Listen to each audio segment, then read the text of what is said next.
Well, after a 5-3 loss in Game 1 of the series in South Carolina, the Rush go to even the series tonight at 6:05 Eastern Time, 4:05 Mountain Time, here from North Charleston Coliseum. Peter Drikos, acting head coach, joining us before Game 2 of the 3-3.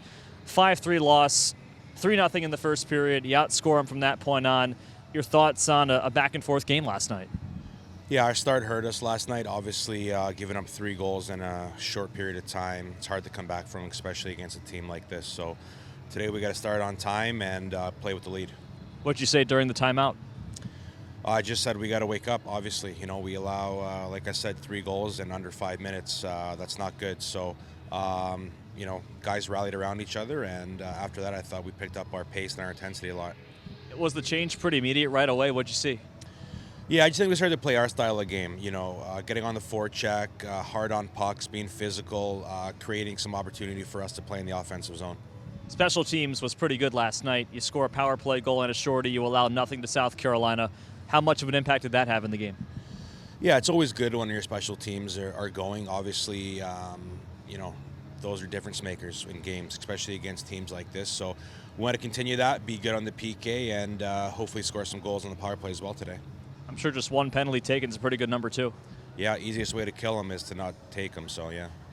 A shorthanded goal for Ryan Wagner starts it off. Jack Jeffers on the assist. A 2-point game for Jeffers, including his first Rush goal. A guy who's going to have to step up a lot this week. How good was he last night? He was really good. I mean, Jeffy plays with a ton of energy, ton of pace. He's a guy that finishes every check, and he brings a lot to our team. And Wagner as well, getting his 6th goal of the season. For the captain to be the one to start it off, another shorthanded goal. Just how big has your shorthanded goal game been so far this year for them so far?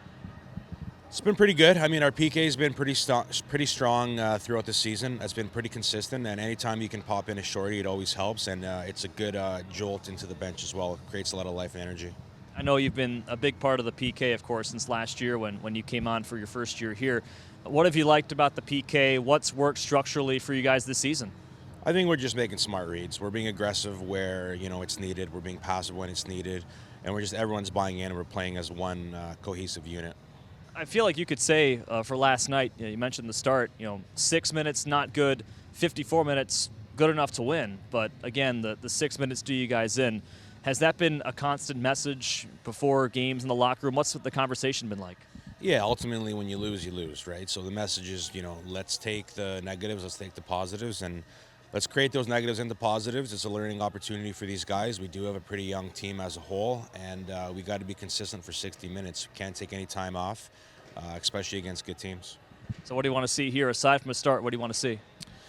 A good start, and I want to see consistency throughout the game. We got to play 60 minutes of competitive hockey. We got to be physical. We got to be hard to play against, and we should have some success here. Peter, thank you. Thanks, Corey.